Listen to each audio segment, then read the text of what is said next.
नमस्कार, मैं शैलेश आपके अपने YouTube चैनल मार्गदर्शन शिवान पे फिर से एक बार स्वागत है। हम लोग पिछले क्लास में अनुपात समानुपात के बेसिक के बारे में देखे थे और आज हम लोग उससे रिलेटेड क्वेश्चन को क्या करेंगे देखेंगे। जैसे देखिए, बहुत आसान क्वेश्चन दिए गए हैं, बेसिक्स पे आधारित क्वेश्चन है। इसके आगे आप जो भी प्रश्न आएंगे टाइप वाइज वो हम आपको क्या करेंगे बताएंगे। तो देखेंगे, सबसे पहले ये दिया हुआ फर्स्ट क्वेश्चन A अनुपात B अनुपात C बराबर दिया है 3:4:7 हो तो कह रहा है A plus B plus C by C का मान। हम कहे थे कि किसी भी अनुपातिक वैल्यू में कोई ना कोई चीज़ क्या होता है कॉमन, यानी कहने का मतलब 3, 4, 7 होगा तो इसमें कोई ना कोई चीज़ ऐसा रहा होगा, एक मान जरूर रहा होगा जो क्या होगा कॉमन होगा। तो हम पहले देखेंगे, तो कॉमन तो है समझने, उसमें कॉमन तो होता है, तो हम इसको पहले क्या करेंगे लेट कर लेंगे, यानी एक्स के रूप में मान लेंगे। जैसे ए का वैल्यू मान लेंगे 3 के, बी के जगह पे मान लेंगे 4 के और सी को मान लेंगे 7 के। और इसके बाद हम इसका मान रखेंगे, तो a plus B plus c by c दिया है, तो सबके मान को जोड़ेंगे 4 और 3 7 और 7 7 14, यानी कह रहा है 14 के और सी का मान होगा 7 के। कॉमन से कॉमन कट जाएगा और 7 दूनी का 14, यानी आंसर हो जाएगा कितनी। बहुत आसान क्वेश्चन था। चलिए उससे रिलेशन क्वेश्चन और आगे की तरफ देखते हैं। दूसरा नंबर क्वेश्चन कह रहा है A पर अनुपात B अनुपात C 2:3:4 2A minus 3B plus 4C बराबर 33 कह रहा है कि देन C का मान क्या होगा। तो हम लोग अभी देख रहे हैं ऊपर वाले क्वेश्चन में कि इसमें कोई ना कोई अनुपातिक वैल्यू में कॉमन होता है, तो जब तक कॉमन का वैल्यू पता नहीं चलेगा तब तक सी का मान नहीं आए। हम अगले प्रश्न के तरह ही करेंगे कि लेट ए बराबर कर लेंगे 2 के, बी बराबर कर लेंगे 3 के और सी बराबर कर लेंगे 4 के। जब तक के का मान नहीं आएगा तब तक सी का मान नहीं आएगा। तो हम लोग सबसे पहले के का मान निकालेंगे और देखेंगे 2a, ए के मान लिखे हैं कितना 2, तो इसकी जगह पे रख देंगे 2 के माइनस 3 और बी के स्थान पे रख देंगे 3 के प्लस 4 और सी के स्थान पे रख देंगे 4 के और बराबर 33। यहाँ से हम लोग मल्टीपल करेंगे, 2 दूनी का 4, यानी 4 के माइनस 9 के प्लस 16 के बराबर 33। देखिए 16 और 4 20 और 20 में से 9 गए, यानी बचेंगे कितने 11 के बराबर 33, 11 3 है 33, यानी के का मान आएगा 3। यानी हम कह रहे थे कि कोई ना कोई चीज़ कॉमन होता है, तो इसमें के का मान निकाल दिए और के का मान कितना है 3, तो 3 ही इसमें क्या रहा होगा कॉमन रहा होगा। अब हमसे पूछा है सी का मान, तो सी के वैल्यू के स्थान पर के का मान रख देंगे 4 × 3, यानी के का मान कितना हो जाएगा 12। ये बहुत आसान क्वेश्चन था, सी का मान हो जाएगा कितना 12। अगला क्वेश्चन देख रहे हैं a by B, a by 2, b by 3, c by 5 हो तो a plus B plus C का मान क्या होगा। तो हम कह रहे देखिए तीनों चीज बराबर में है बट भिन्न में है। तो हम अगली क्लास में बताए थे कि अगर कोई चीज भिन्न में होगा, अगर उसका अनुपातिक वैल्यू होगा तो डायरेक्टली उसको अनुपात में लिख सकते हैं। जैसे a अनुपात b अनुपात c बराबर लिख सकते हैं 2:3:5। तो हमसे पूछा है a plus B plus c by c का मान क्या होगा। यहाँ भी हम कोई ना कोई चीज़ कॉमन होता है तो इसको भी मान सकते हैं। जैसे देखिएगा a के जगह पे लिख देंगे 2 के, b के स्थान पे लिख देंगे 3 के और c के स्थान पर लिख देंगे 5 के। आगे को पुट करेंगे, a के जगह पे लगेंगे 3 और 2 5 5 5 10 के और c का मान रख देंगे 5 के से के कट जाएगा 5 दूनी का, इसका भी मान आएगा 2। चलिए क्वेश्चन की तरफ, चौथे क्वेश्चन की तरफ बढ़ रहे हैं। दिया है a अनुपात b बराबर 3:2 हो तो कहे अनुपात इतना का मान क्या होगा। तो देखिएगा हम अनुपातिक वैल्यू को भिन्न में भी लिख सकते हैं, फ्रैक्शन में भी लिख सकते हैं। देखिएगा इसको डायरेक्टली मान रख देते हैं, क्योंकि ऊपर जो कॉमन होगा, जो भी इसमें कॉमन होगा उसके ऊपर वाले वैल्यू में भी आएगा, नीचे वाले वैल्यू में। तो अब हम जान चुके हैं तो हम डायरेक्टली वैल्यू को क्या कर देंगे पुट कर देंगे। जैसे देखिएगा x का मान दिया है 3 और y का मान दिया है 2, तो x के स्थान पर रख देंगे, तो 3 का 9, यानी 2 × 9 प्लस 3y तो 3 और y का वैल्यू दिया है 2, 2 का स्क्वायर करेंगे 2 दूनी का 4 बाई 3x² माइनस 2y, तो 3 और x की जगह पर रखते हैं 3 का 9 और माइनस 2 और y के स्थान पर रखते 2 दूनी का 4। अब इसको हल करेंगे 9 दूनी का 18 और 4 3 आई 12, 18 12 30, 9 3 27 और 4 दूनी का 8, 27 में से 8 जाएगा कितना बचेगा, नहीं ये हमारे आंसर हो जाएगा 30/19। चलिए पांचवें क्वेश्चन की तरफ बढ़ते हैं और पांचवा क्वेश्चन हमारा है A अनुपात B बराबर C अनुपात D बराबर E अनुपात F बराबर 1/2। तो कह रहे हैं इसका मान क्या होगा। हम कह रहे हैं कि इसको हम लिख सकते हैं A/B बराबर C/D बराबर E/F बराबर लिख सकते हैं 1/2। हम कह रहे हैं कि जो A का मान होगा वही C का मान होगा, वही E का मान, जो B का मान होगा वही D का मान होगा, वही F का मान होगा। यानी इसका मान A होगा तो इसका मान 2 होगा। तो इसमें हम एक चीज को फिक्स कर लेंगे, यानी कहने का मतलब है कि यही क्वेश्चन है तो इसको हम फिक्स कर लेंगे।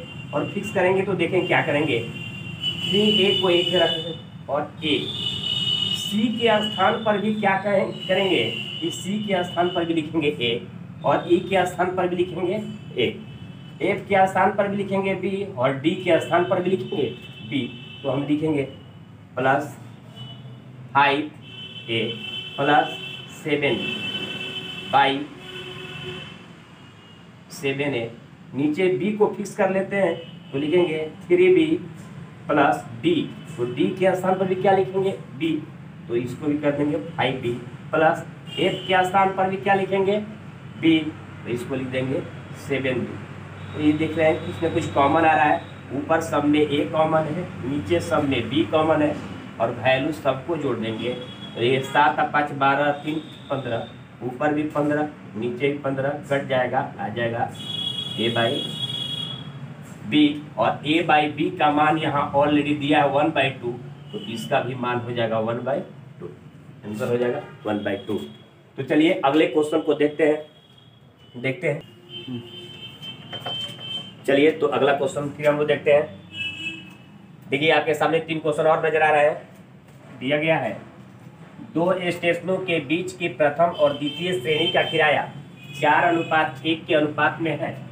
यदि प्रथम एवं द्वितीय श्रेणी के यात्रा करने वाले यात्रियों की संख्या का अनुपात 1:40 है तो कुल किराए के रूप में 11,000 लिए जाते हैं, तो प्रथम श्रेणी के यात्रियों से ली गई राशि क्या होगी। आपके सामने 4 विकल्प भी रखे हुए हैं, इसमें कोई एक विकल्प आपका क्या होगा, सही होगा। तो देखिएगा इसमें क्या क्या दिया हुआ है। इसमें प्रथम और द्वितीय श्रेणी के किराए का अनुपात, यानी दिया गया है हमारे पास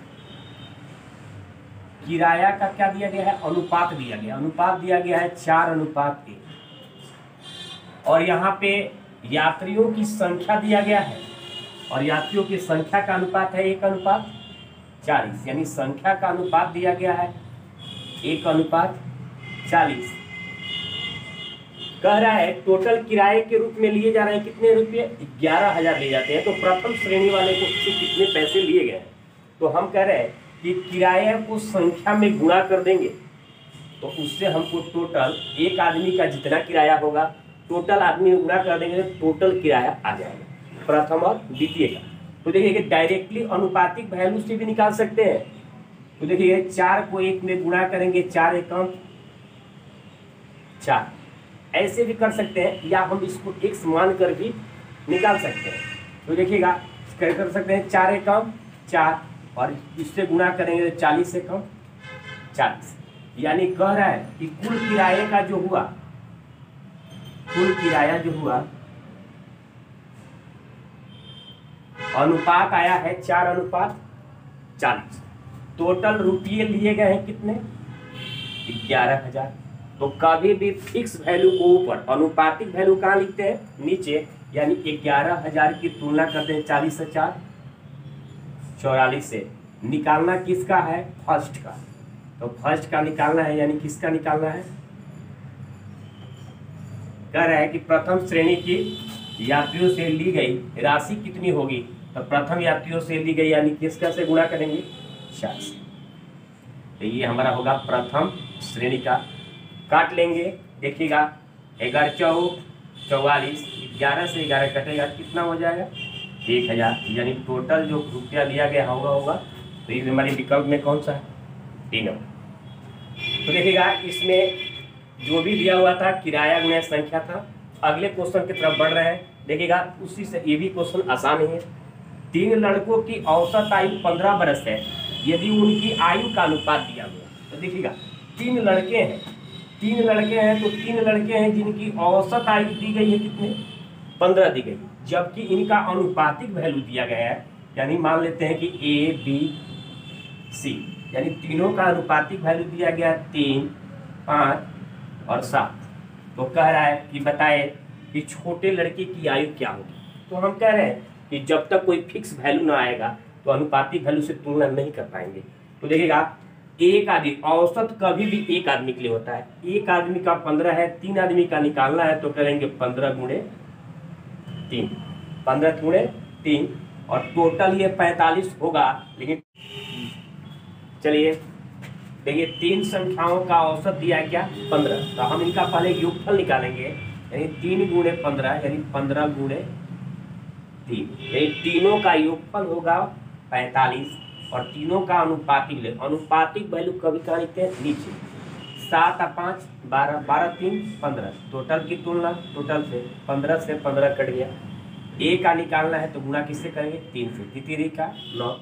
तो ए का मान क्या होगा, 9, यानी ए का जो एज होगा, आयु होगा, वो कितना वर्ष होगा, 9 वर्ष। तीसरे क्वेश्चन की तरफ बढ़ रहे हैं। तीसरा क्वेश्चन दे रहा है 3 संख्याओं का योग 68 है, यदि पहली संख्या का दूसरी संख्या से अनुपात 2:3 है, और दूसरी का तीसरी संख्या से अनुपात 5:3 है, तो दूसरी संख्या क्या है। तो हम सबसे पहले जान लेते हैं कि अनुपातिक वैल्यू का पहली को मान लेते हैं A, दूसरी को B और तीसरी को C। ये अनुपात B का मान दिया हुआ है, कितना, 2:3। दूसरी और तीसरी का अनुपात दिया है 5:3। तो हम लोग पिछले क्लास में, पिछले वीडियो में हम लोग देखे थे कि हम लोग तीनों का अनुपातिक वैल्यू कैसे निकालते हैं। तो देखेंगे 2:3 है, हम कहे थे जहां भी ये इंड करेगा आगे उसी को रिपीट करेंगे। 3 है तो आगे भी लिख देंगे 3, ये 5 है तो इसके पीछे भी लिख देंगे 5। ABC का मान निकालना है, तो A का मान 5 दूनी का 10, B का मान 15 और C का मान 9, और तीनों का योगफल दिया है, योग दिया है कितना, 68, यानी तीनों मिल के 68 है, लेकिन तीनों अनुपात में 15 और 10 25, 25 और 9 34, यानी टोटल की तुलना टोटल से। कभी भी अनुपातिक वैल्यू नीचे होता है तो मान पूछा है, किसी का भी पूछ सकता है, तो कह रहा है दूसरी संख्या क्या होगी, दूसरी संख्या यानी B का मान पूछा है, तो दूसरी संख्या होगी, गुणा किससे करेंगे, 15 से, 15 दूनी का 30, यानी इसका आंसर होगा 30। तो हम लोग देखेंगे इसके आगे हम लोग आय व्यय और बचत पे आधारित प्रश्न पढ़ेंगे। अगले वीडियो में हम लोग आय व्यय और बचत के क्वेश्चन को देखेंगे। आज के लिए इतना ही।